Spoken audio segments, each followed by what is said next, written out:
La selva. El oriente ecuatoriano. Un lugar sorprendente, de belleza inquietante, una vasta región en la frontera del desarrollo y del olvido. Con su piel tatuada por sinuosos ríos, ejes de la vida, la Amazonía de Ecuador es el hogar de una comunidad muy diversa que lucha por constituirse como tal, por defender su espacio y sus derechos, por alcanzar su madurez.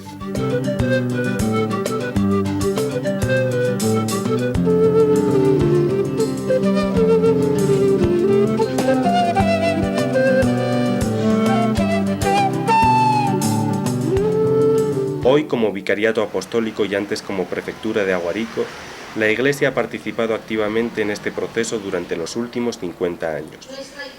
En ocasiones, ha sido la institución que ha liderado los más importantes cambios de la región, enfrentando siempre los retos que plantea la pobreza. El Vicariato abarca 28.000 kilómetros cuadrados del nororiente amazónico, en la frontera con Perú y sobre la línea ecuatorial. Hasta la reciente explotación del petróleo y la apertura de carreteras, el movimiento humano ha girado siempre en torno a los ríos. El Napo, uno de los afluentes del Amazonas, funciona como eje geográfico de la misión capuchina. El Aguarico marca el límite norte del Vicariato y es el río que le da nombre.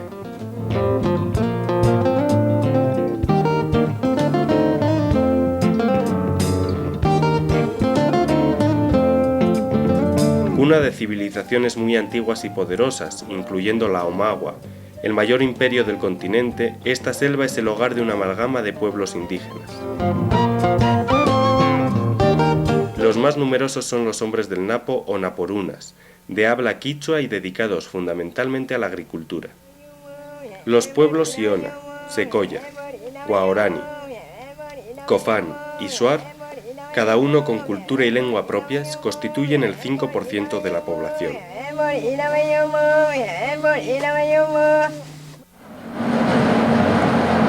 Mediados los años 60 tuvo lugar una avalancha de migración mestiza.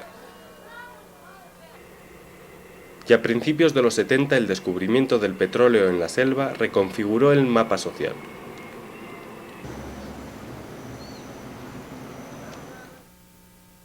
Siguiendo los pasos del conquistador Francisco de Orellana, muchos religiosos han llegado hasta estas tierras. El misionero Miguel de Huarte recomendó la zona para una nueva misión capuchina, y así el 16 de noviembre de 1953, Pío XII declaraba erigida la Prefectura Apostólica de Aguarico. Comenzaba una tarea difícil en una región compleja. La barrera de los Andes marcaba el límite de la civilización. La selva era incógnita, se la conocía como infierno verde, habitada por salvajes, delincuentes castigados y raros aventureros. Como buena parte de la región era inexistente a ojos del resto del país, Perú se había apoderado fácilmente de una enorme extensión de la Amazonía en la Guerra del 41. Como defensa, el Estado ecuatoriano se interesó en conseguir fronteras vivas de población mestiza y se lanzó a la colonización de su selva. Esta fue la principal tarea encomendada a los frailes, colonizar. El presidente Velasco Ibarra firmó un contrato con el prefecto Miguel Gamboa, mediante el que los capuchinos se encargarían de todo el desarrollo de la zona y también de civilizar y evangelizar a las tribus salvajes de la región.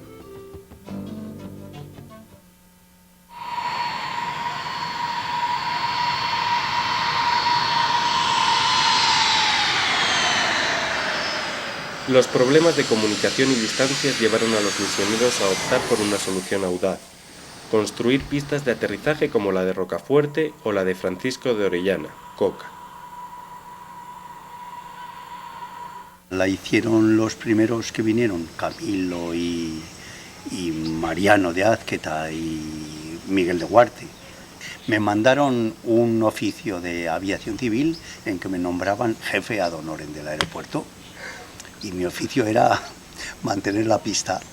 Y entonces con ese tractor que teníamos, una buena cortadora de hierba, pasé muchas horas sobre el tractor también, cortando la hierba de la pista para que pudiese bajar el avión a buscar enfermos o a traernos visitantes o verduras o viajeros que viajaban. Principalmente se adquirió por el acercamiento a los guaraní. Para visitar una población tan dispersa introdujeron la canoa a motor. Ya en 1962, los misioneros atendían con su residencia en 5 estaciones: Rocafuerte, Coca, Pompeya, Pañacocha, Puerto Quinche y Cuyabeno. Otras 8 se cubrían con visitas esporádicas, casi todas en el eje fluvial del Napo. Alrededor de ellas se creó una red de servicios sociales a pequeña escala: internados, escuelas, tiendas comunitarias o misionales, carpintería, botiquín médico, cultivos, ganaderías. Al hacer la asistencia religiosa vimos que necesitaban mucho más que eso, que era educación. Cuando vinieron aquí los misioneros, no sé, había 2 o 4 escuelas desde Coca hasta aquí. Ahora tienen cada comuna y hay colegios y todo. Entonces la educación había que trabajar. Se ve que había que trabajar mejor en la salud, en el cuidado de los niños. Fue un tiempo casi heroico, de sacrificio y de odisea, no sin algunas pérdidas, como la de Fray Mariano de Azqueta, que murió ahogado en el Napo. Los frailes hicieron un enorme esfuerzo de adaptación. Ya entonces, como ahora, vieron imprescindible conocer las lenguas locales. El idioma te ayuda, por supuesto, a una familiaridad con ellos y también a que poco a poco rompan trabas y vayan hablando de su mundo interno, profundo, cultural, ¿no? La cercanía al mundo indígena hizo comprender a los capuchinos que era preciso poner remedio a algunas situaciones. Por lo menos 1.500 indígenas viven aquí en esclavitud por deudas contraídas inocentemente. Muchos no consiguen saldarla en toda la vida y la dejan en triste herencia a su mujer e hijos, que la traspasarán a su vez a los nietos en cadena interminable. Había que evangelizar, sí, como se les había encomendado, pero comenzando desde más abajo.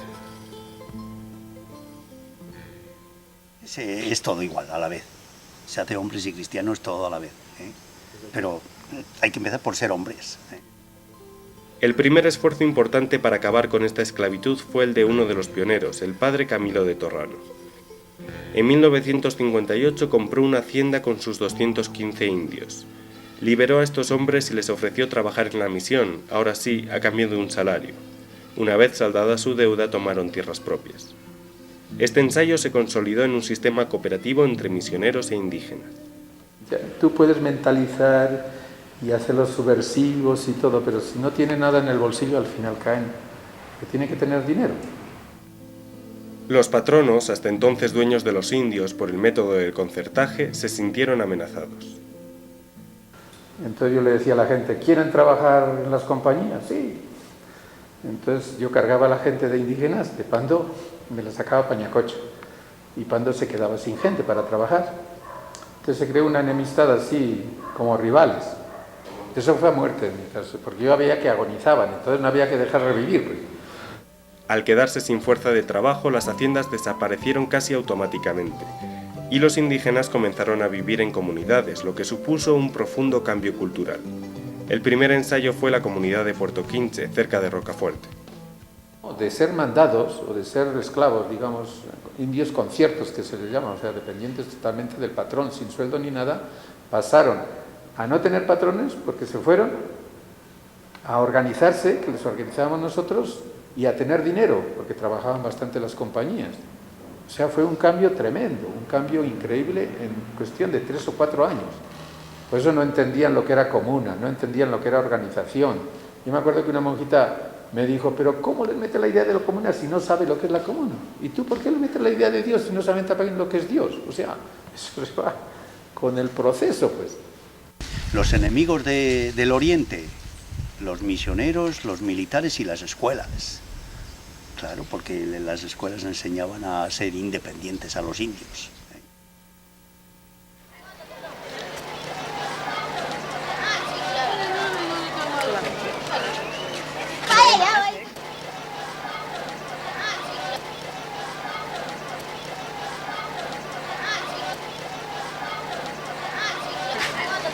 La inquietud de una educación para el pueblo se concretó con la creación de los internados, un sistema que chocaba con la lógica indígena de cohesión familiar.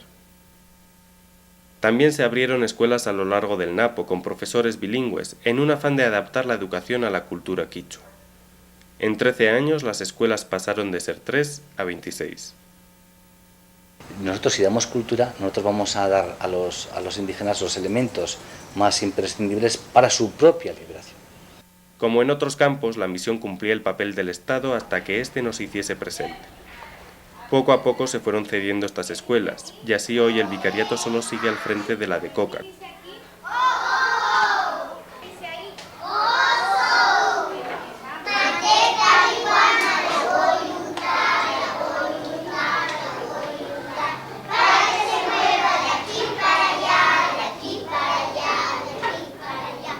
Con la llegada de los colonos, en 1965 la ciudad inauguró su primer centro de secundaria, el Colegio Gamboa, un referente en la provincia de Orellana. 14 años después fue transformado en Instituto Superior Agropecuario Regional del Oriente. Y la preocupación de los misioneros primeros fue cómo educar a esta gente para que pudieran aprovecharse de la tierra que tienen en sus manos y convertirlos también o hacerles capaces de hacer producir esta tierra. Entonces hicieron una escuela de agronomía. Ante las demandas de una población cada vez mayor, el colegio ha pasado a ofrecer 5 especializaciones. Ven ahí la diferencia, ¿no? El Colegio Gamboa muy equipado, tenemos posibilidad a la vez de prepararnos científicamente, podemos aprender también haciendo, ¿no? Sobre todo la parte de agropecuaria. Se crean 3 unidades educativas de producción, comenzando por una granja que cuenta con una instalación para hacer piensos compuestos para la cría de gallinas, pollos, chanchos y hasta peces. Y para poderlo vender eso, la producción, se creó una unidad educativa de producción de agroindustria, es decir, transformar en concreto cualquier tipo de fruta en mermeladas o en otras cosas, transformar la leche en queso, en yogures. Y en tercer lugar, partiendo del laboratorio de química y física, se consiguió una ampliación del mismo y tenemos ahorita un laboratorio de suelos, de plantas y de aguas, que es de lo mejorcito del país. El colegio recibe aportaciones del Estado, aunque la dirección educativa corre a cargo de las hermanas Escolapias. Cuenta con 80 maestros y 1.060 alumnos matriculados, un centro de grandes dimensiones que aún así no da abasto. En la actualidad está faltando en el COCA una escuela completa y un colegio completo para que puedan acceder a la educación todos los niños de nuestra provincia, que lamentablemente ha quedado pues bastante población estudiantil sin cupo y que es lamentable. Por eso el colegio a distancia es tan numeroso, inclusive en unas edades que tenían que estar dentro de la educación regular. Los esfuerzos también se centran allá donde otros no llegan, la enseñanza secundaria a los indígenas del río Napo. Desde hace 4 años, la unidad de educación a distancia cubre 53 extensiones para 1.000 alumnos de las riberas que no tienen dinero ni cómo desplazarse hasta los centros poblados. Entre la situación económica, la situación geográfica, de fondo está un programa que te ayude a crecer, pero en tu realidad cultural como persona. O sea, no un programa que está dispuesto desde arriba y todo el mundo tiene que ajustarse a esa realidad. O sea, es válido mi pensamiento como cultura, como pueblo. Tengo que acceder al conocimiento universal, pero desde mi realidad, o sea, no solamente desde el punto de vista del otro.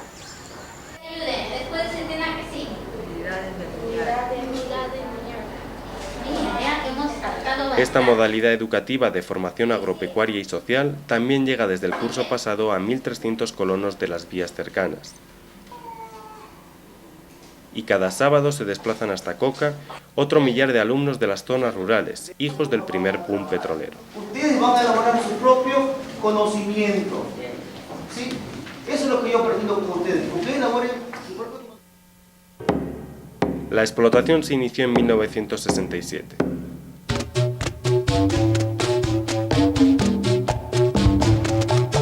Las rutas petroleras invitaban al asalto de la Amazonía.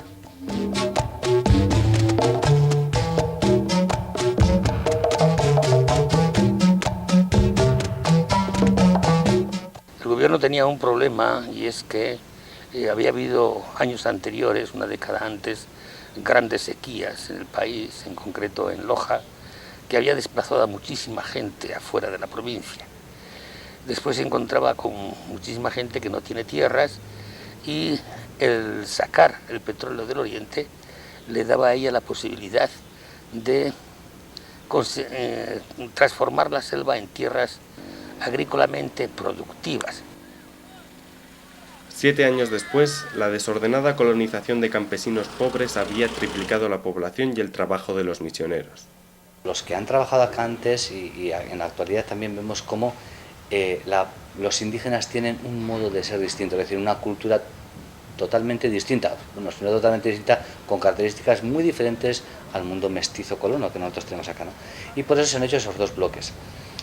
Y entre sí, pues la verdad es que sí que hay alguna similitud, pero la mayoría de las cosas se hacen de manera distinta y a ritmos distintos. El esfuerzo se centró en acompañar a los colonos y capacitarles en sus nuevas tareas. Junto a varios institutos religiosos y laicos se crearon nuevos puestos. La vía Aucas quedó cubierta por las dominicas primero y las mercedarias después. En el kilómetro 60 los capuchinos se volvían a ocupar de los recién llegados, los más desfavorecidos. En aquel tiempo también una de las grandes tareas que era formar, como en el río, formar líderes, ¿verdad? Y se formaron con mucho sentido de lo que es la realidad social y de que hay que envolverse en la realidad social. De hecho, cuando ya llegan las organizaciones, ¿quiénes pasan a ser presidentes de las organizaciones? O sea, por elección, porque los elige la gente, los que eran catequistas. Que no somos solo nosotros la Iglesia, ni la hacemos los misioneros, sino que la Iglesia pues hay que hacerla con líderes, hay que hacerla con catequistas, hay que hacerla envolviendo a la gente, hay que hacer que el desarrollo social se vaya dando y hay que crear gentes que estén metidos en esto y nosotros estar envueltos. En el Eno son las terciarias capuchinas quienes se encargan de atender a los colonos. La mayoría provienen de la provincia de Loja, de ahí que todos los 15 de agosto caminen en romería para visitar a la Virgen del Cisne. La misión dedicó un santuario a la patrona de Loja para que sus devotos no tuvieran que desplazarse hasta el sur del país.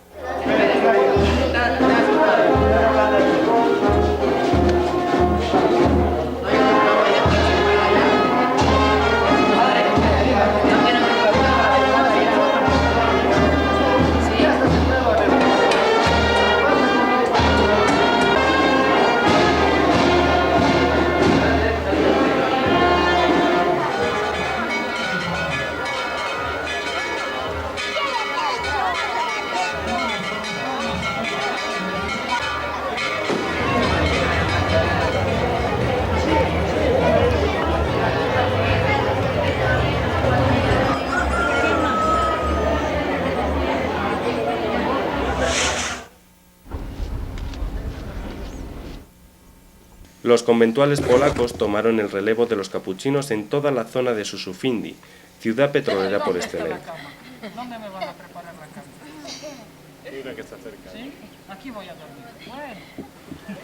Por último, la zona de Sachas y San Pedro de los Cofanes está a cargo de un grupo de diocesanos asturianos. La población es mayoritariamente campesina y pobre, cada vez más.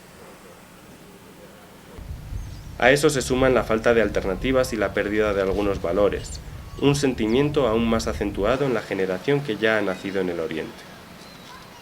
El joven no se cree que es alguien importante. No se valora. Se cree como que, vamos, ya está. Tengo que pasar unos años por aquí y punto.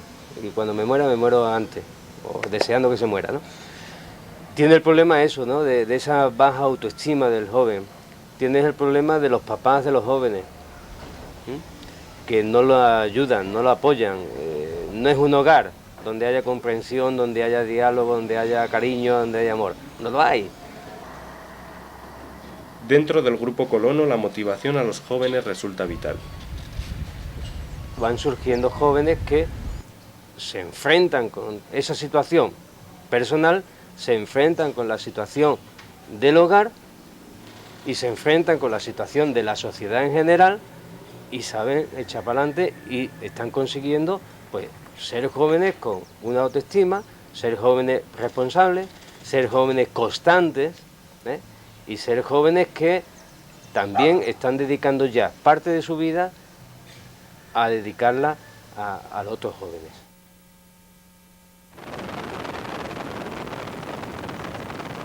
La invasión de petróleo y colonos había relegado a los indígenas a ser minoría en su propia casa. Pero de las escuelas misionales ya había salido un grupo de líderes que comprendió que la manera de defender sus tierras era autoorganizarse. Los capuchinos participaron en el nacimiento de la UNAE, ahora FECUNAE, la Federación de Comunidades Quichuas. Así se forma la federación, y junto con la federación venía la lucha por la tierra, porque estos ya habían ido al Coca y habían visto que las comunidades de cerca al Coca se iban quedando sin tierra. La estrategia era que desde Rocafuerte hasta el Coca no quedara ningún espacio donde se pudieran meter colonos, sino que quedara todo territorio indígena. Pensamos en la nacionalidad indígena, en el pueblo indígena, en la independencia indígena. En aquellos tiempos del 60 pues era la guerrilla, y entonces era una idea un poquito de estas medio guerrilleras, de cogerse las tierras a la brava. El eslogan que se tomó entonces era este: con títulos o sin títulos, estas tierras son nuestras. No solo el Oriente cambiaba, la Iglesia estaba en un proceso de metamorfosis a raíz de los movimientos sociales de los 70. Hasta el Vaticano II, evangelización se entendía estaba reducido mucho a la sacramentalización,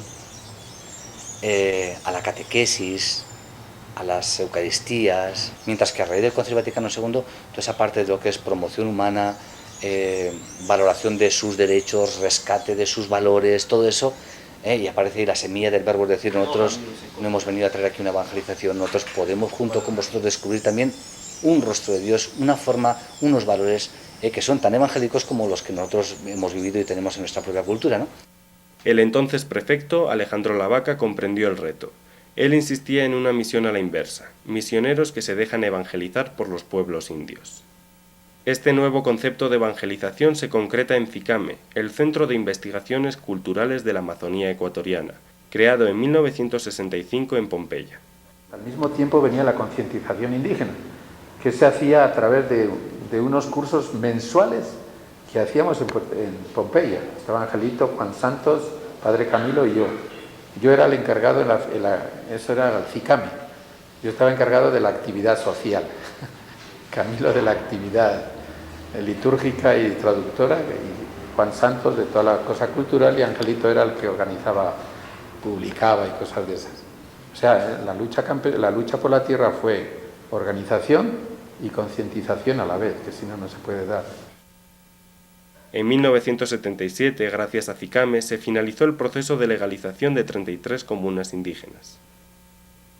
Los misioneros, en ese vivir a diario junto al indígena, aprendieron el quichua. A los pocos tiempos de empezar Camilo a trabajar sobre el quichua, pues se empezó a traducir el Nuevo Testamento al quichua. Siempre estuvo muy presente ese esfuerzo, ¿no? de celebrar con ellos la fe desde su idioma. No era solo, digamos, traspasar la forma de decir la misa en Europa aquí, pero solo con el cambio del idioma en quichua, sino tener en cuenta ese trasfondo cultural. Una lugar zakirin kai punch, kachi ministiskata alimanda purisho. Fundayon gangunari maskata. La recogida de tradiciones orales significó una de esas acciones encaminadas a rescatar las señas culturales de identidad indígena. También en Pompeya nació el Museo Cicame. Los misioneros han recogido urnas funerarias y otras piezas arqueológicas de la antigua cultura omagua, hasta completar una colección de incalculable valor. En ese ambiente, y a mi título cultural, salió todo lo del museo. Las primeras piezas estuvieron recogidas por Manuela Munarriz abajo y después por mí en Pompeya. Con eso se hizo, especialmente con las que yo descubrí, porque las de Manuela Munarriz quedaban en el hospital. Y las que yo descubrí se hizo el Museo de Pompeya primero, el pequeñito, uno pequeñito que hubo, que Miguel Ángel ha descrito sobre esto. Con el esfuerzo de las hermanas Lauritas, encargadas ahora de su mantenimiento, miles de personas han visitado ya esta muestra. El intento de lograr una iglesia con identidad propia es continuo. El Centro de Formación Intervicarial Runa nace así para capacitar a líderes y catequistas con ministerios propios. Lo que hemos hecho hasta ahora es eso, dar una formación, pero no solo intelectual, sino que tratábamos, bueno, de recoger aspectos de la vida pues importantísimos, ¿no? A la mañana recuerdo que tomábamos la guayusa, que es esa hierba diurética. Al beber la guayusa contábamos los sueños, lo que cada uno había soñado, según eso había una interpretación. Es una costumbre pues típica de aquí, aunque se vaya perdiendo. El espíritu de Cicame y de la Escuela de Formación sigue estando presente en la pastoral de javerianos, diocesanos, oblatas y capuchinos de Rocafuerte.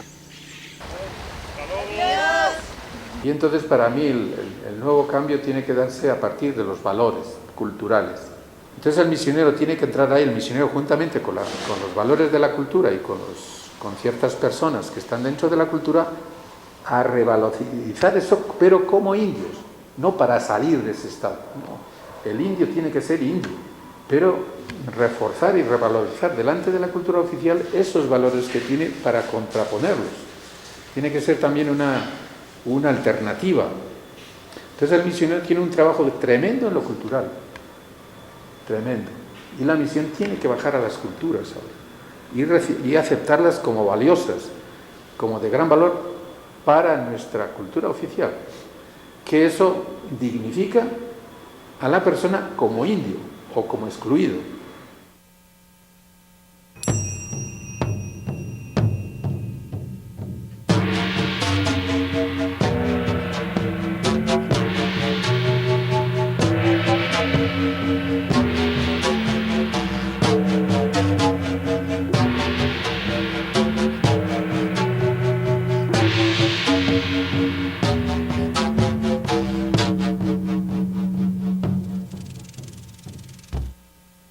...1987 es el año de la tragedia y el de la mayor expresión de amor por el ser humano.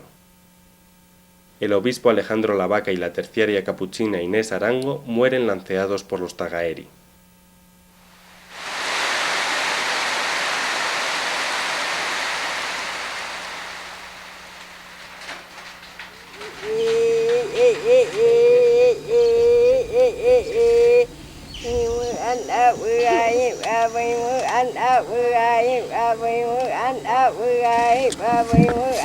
Las minorías indígenas constituyen solo el 5% de la población.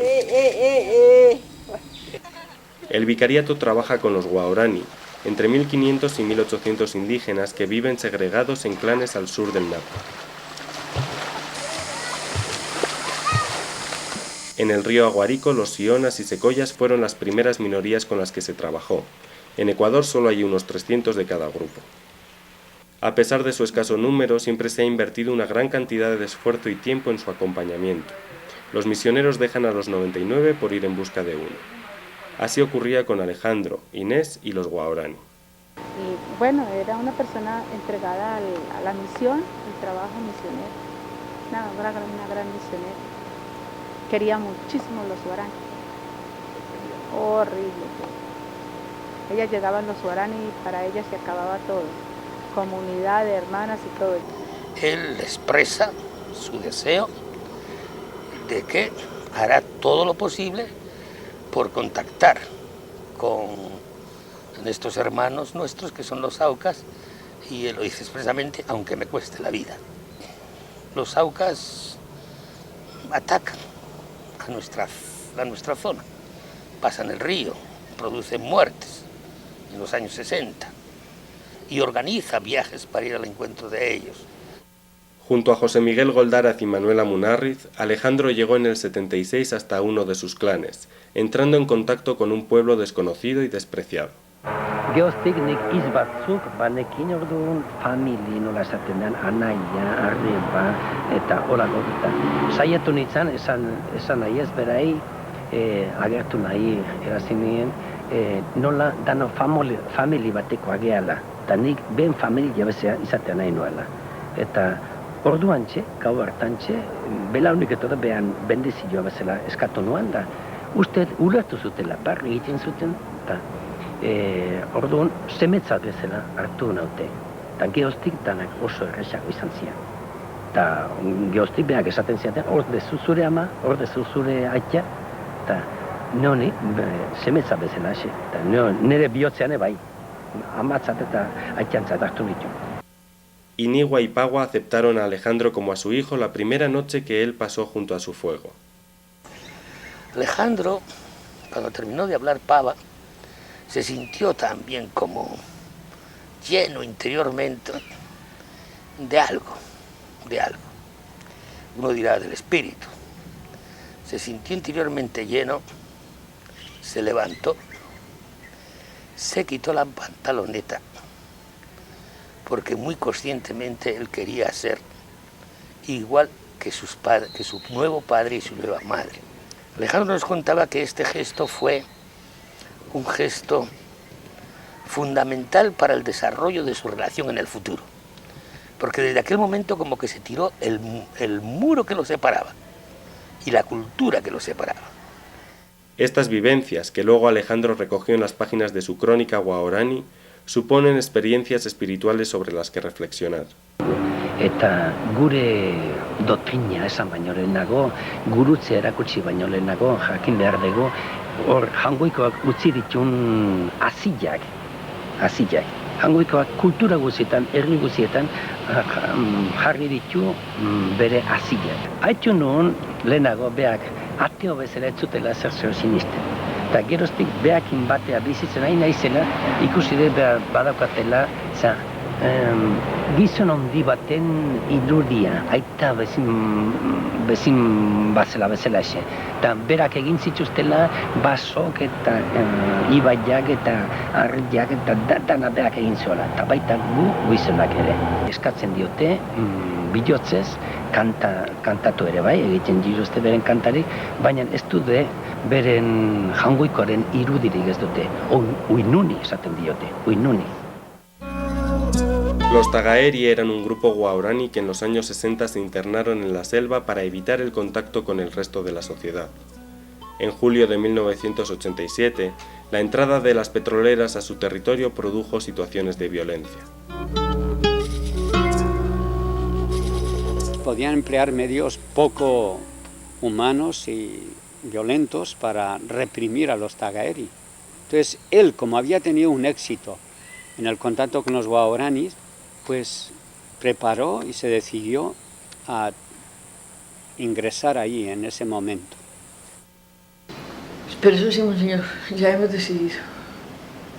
Usted va y habla con ellos y los anima a que estén tranquilos, o nosotros los matamos. Por eso, monseñor, dijo Inés, si nosotros no vamos, los matan a ellos. Ambos eran conscientes del peligro que corrían. Inés había pedido permiso para entrar a los Tagaeri a la madre general de las terciarias capuchinas. A la 1:30 volvíamos a empezar el trabajo. A la 1:30 venía Inés por ese corredor como un bolígrafo. Me dijo, nadie me dejó ir.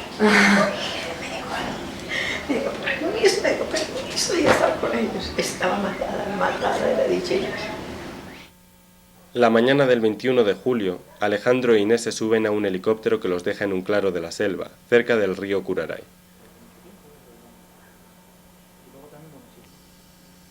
Al día siguiente, cuando el aparato regresa, se encuentra con los cuerpos de Alejandro e Inés clavados en el suelo y cosidos a lanzazos. Nuestro susto fue cuando llegamos al lugar y aquello lo encontramos abandonado. No salió nadie a recibirnos, no salió nadie a hacernos señas y señalarnos el lugar donde tendríamos que bajar. Sencillamente aquello estaba abandonado, no había un alma. Hasta que los ojos ven que en el suelo existe un hombre desnudo y cubierto de lanzas y que en otro lugar existe también una mujer. El jefe del clan, Taga, había sido asesinado un tiempo antes por los petroleros. Las lanzas no iban contra los misioneros, pero sí contra la sociedad de la que provenían.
no ha pensado en sí mismo y él se ha dado a los demás, totalmente.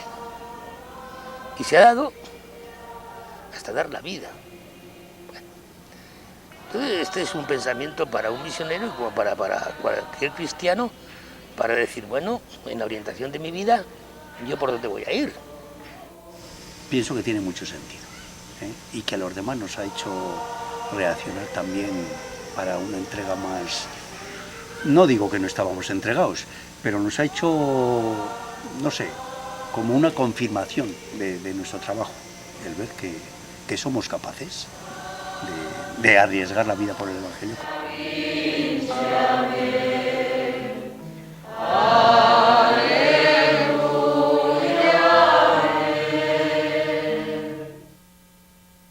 Tras las muertes, las reacciones se desataron en cadena.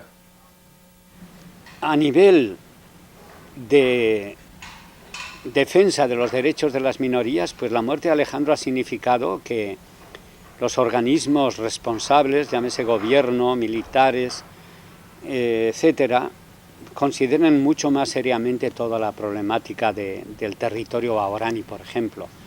Y a raíz de eso se declaró territorio intangible ya un sector de la Amazonía. Se tuvo en consideración los derechos de las minorías. En este momento, si los Tagaeri viven es una incógnita. En mayo de 2003, 9 guerreros guaraní atacaron a otro clan sin contacto, los Taromenani, quienes a su vez podrían haber acabado con todos los Tagaeri. El gobierno y las autoridades no están haciendo la protección que deberían hacer o a la que se han comprometido. Y creo que la Iglesia tenemos que dar testimonio de eso.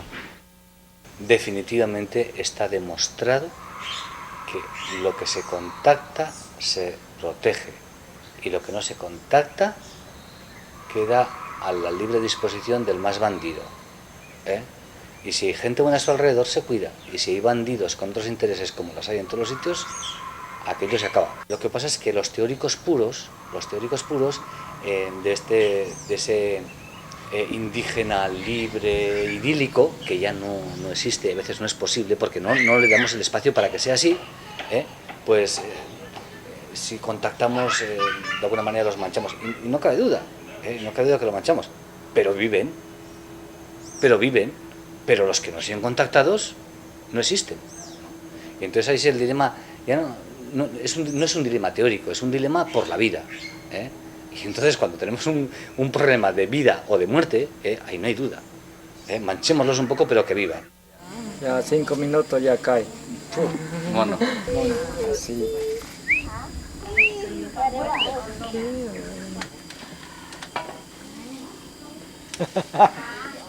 Tarami ahora me pone una maimuna.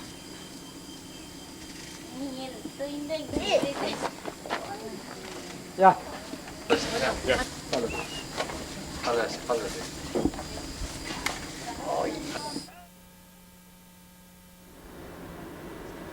La misión no se ha enfrentado tan duramente a las nuevas dueñas de la selva, las compañías petroleras, como lo hizo con las haciendas. El problema de relación con el petróleo ha supuesto un esfuerzo por dialogar con las empresas petroleras, pero también por establecer unos criterios de justicia y unos criterios de equidad de cara a las comunidades. Y por ahí sí que ha sido necesario un esfuerzo de diálogo muy fuerte y un esfuerzo también de comprensión de unos con otros. A los intereses nacionales se suma el que la población tiene escasas opciones de renunciar a las migajas que les deja el petróleo. Dependen absolutamente para el dinero de las petroleras. Abajo no hay comercio, abajo no hay dinero, abajo no hay compra-venta, no hay nada. Entonces hay que darles alternativas para tener también no solamente ideas en la cabeza, sino también sucres en el bolsillo. Antes lo del petróleo parecía pues que Ellos llegaban, la sísmica llegaba y decía, si es que decía, si no llegaban y ponían el campamento allí al lado de la casa, y ya contentos de tener allí el esto y contentos de que abran un pozo. Todo el mundo estaba contento de eso, no sabían nada. El petróleo era bueno para la, no sé qué, de los huesos.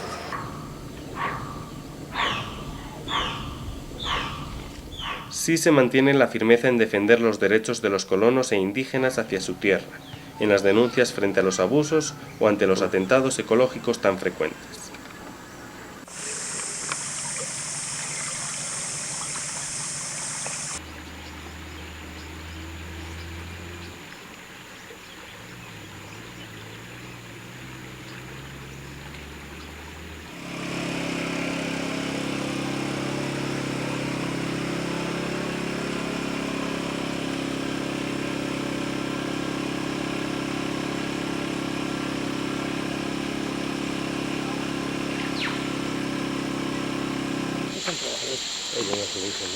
Supone una afectación grande a nivel de los ríos, ¿no? Pues, de un agua que toma la gente y que se va enfermando poco a poco, ¿no? Pues los casos de cáncer en el estudio de Yanacuri pues, muestran que puede haber ese tipo de afectación, ¿no? Eso por un lado, y por otro lado, claro, cuando uno está en un territorio en el cual le están sacando digamos una riqueza tan grande como es el petróleo, ¿no? Lo lógico es que se desarrolle en compensación del daño que se está provocando, se desarrolle el lugar, ¿no? En cambio nos encontramos con que una de las zonas menos desarrolladas del país es de donde se saca el petróleo. 3/4 partes de la producción de crudo nacional salen de acá. De esta forma, el Oriente ha financiado los avances del resto de Ecuador en su detrimento. Ahora con la construcción del nuevo oleoducto, con el OCP, pues ha habido la necesidad de construir, de generar mucho más petróleo, que haya mucho más trabajo, y eso ha generado, ha aumentado muchísimo la actividad petrolera en toda la zona. Entonces ha supuesto que las compañías han empezado a entrar en las comunidades, a hacer sísmica en muchas más comunidades, y se vio la necesidad, y bueno, ya desde el año pasado se empezó a trabajar desde la Oficina de Pastoral Social con algunas comunidades, ¿no? Ese es su objetivo. Por eso les engaña y por todo. Desde esta nueva oficina técnica se coordinan las acciones de control ambiental en la zona junto al municipio de Orellana y al Comité de Afectados por las Petroleras. No es un trabajo nuevo, aunque sí más profesionalizado.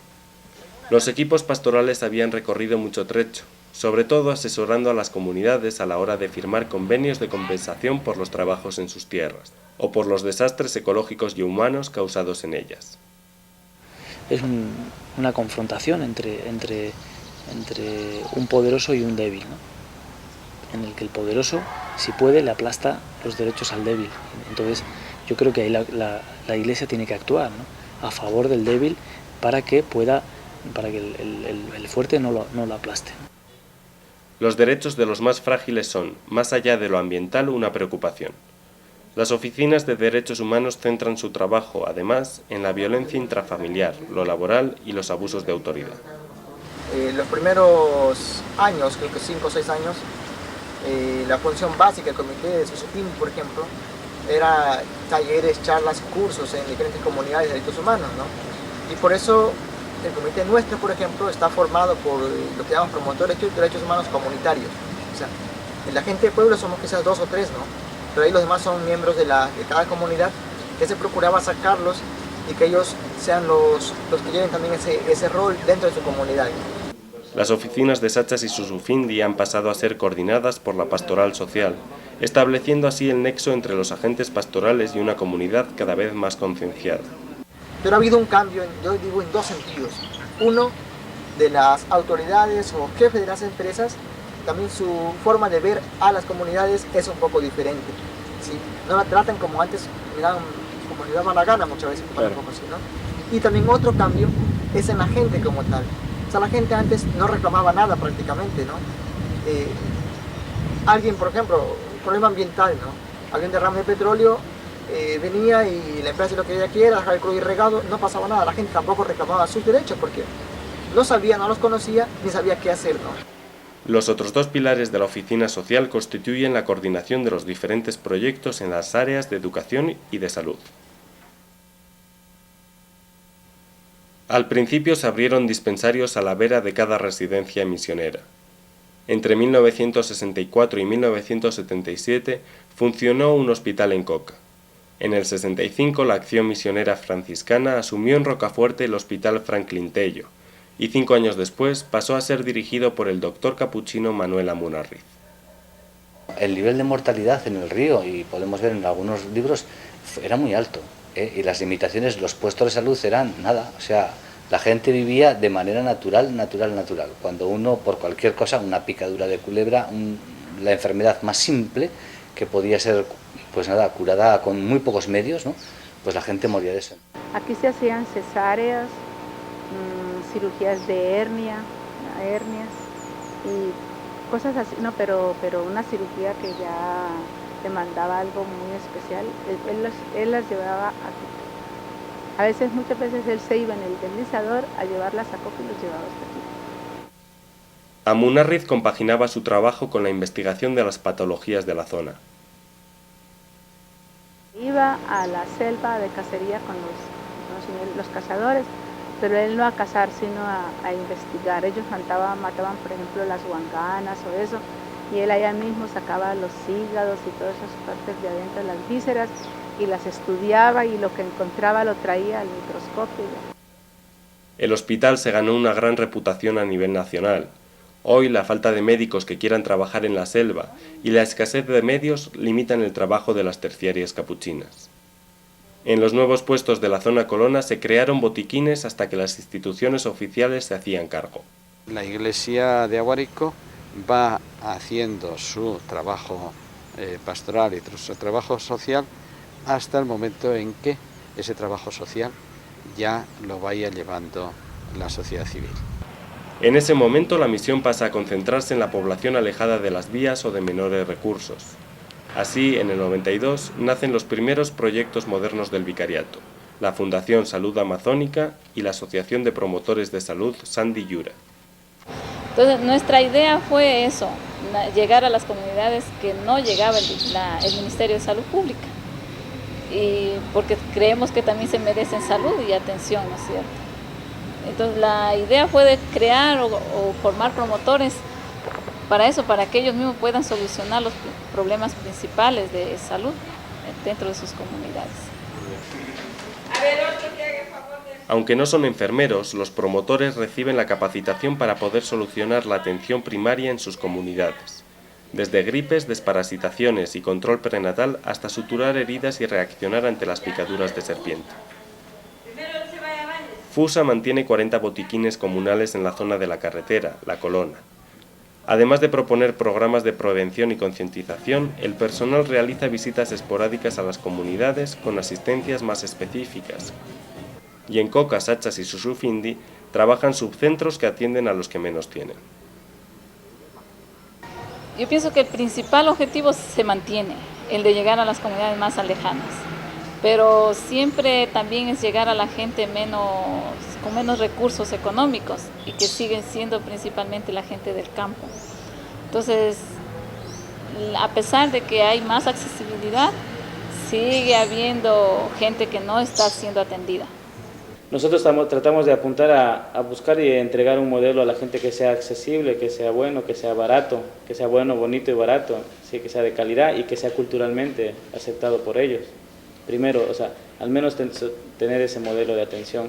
Y segundo, buscar estrategias, ¿no? Políticas de salud, mejorar políticas de salud a nivel ya institucional para que los gobiernos puedan generar políticas y que accedan a las comunas a los servicios de salud. En las comunidades indígenas afiliadas a la FECUNAE y con la adaptación cultural necesaria nació Sandy Yura, la Asociación de Promotores de Salud Runas. Sandy Yura es un árbol cuya savia utilizan los runas en su medicina tradicional. Los 110 promotores de salud son quienes concretan, en 60 botiquines repartidos por 4 cantones, esta fusión entre medicina occidental y propia.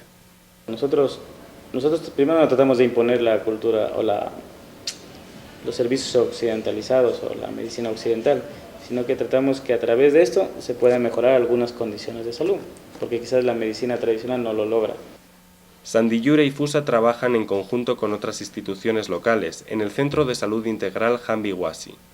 Entre otros servicios, aquí también se ofrece asesoría legal y psicológica a mujeres. A lo largo de 10 años, además de estimular el proceso organizativo de las comunidades, ambas iniciativas han mejorado notablemente los niveles de salud. A lo largo de un año, por ejemplo, los promotores y promotoras han hecho más de 14.000 asistencias sanitarias.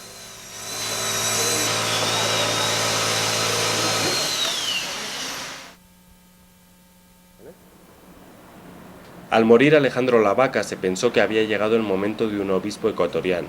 Sin embargo, tras 2 años de vacío, nombraron como sucesor al capuchino Jesús Esteban Sádava. Y hay una preocupación de los misioneros porque yo sea yo mismo, que no quiera ser Alejandro Lavaca, sino que quiera ser pues, Jesús Esteban Sádava, alguien que viene con su propia formación, con su propio modo de ser, y me insisten muchas veces, no quieras hacer lo que hacía Alejandro, sino haz lo que vayas pudiendo hacer tú como obispo y como responsable de esta iglesia. Los capuchinos siguen al frente, aunque en la práctica se apoyan cada vez más en las distintas presencias. Además de promover el seminario y la formación de laicos autóctonos, se intenta multiplicarlas. Así llegan sacerdotes seculares, nuevas religiosas y un mayor número de laicos. Yo creo que se está dando ese crecimiento de la Iglesia y se está dando un crecimiento de la Iglesia propia, de la Iglesia particular, dándole un sentido propio. Eso va a suponer muchos cambios que en este momento todavía quizá no los vemos, no los entendemos. Tendremos que pasar a no ser los misioneros que venimos de fuera los que estemos dando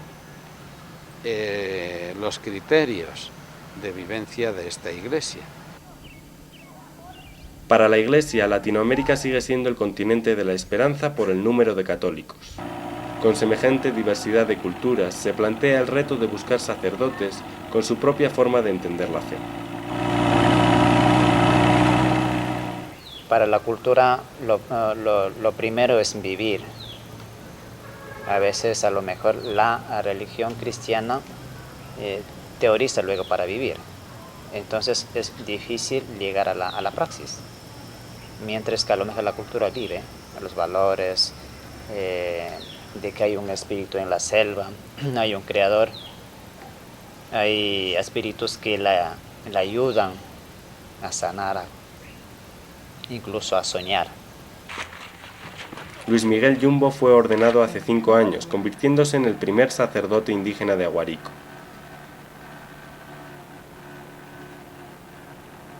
Dijo mi papá, esa es tu vida, ¿no? Tú sabrás.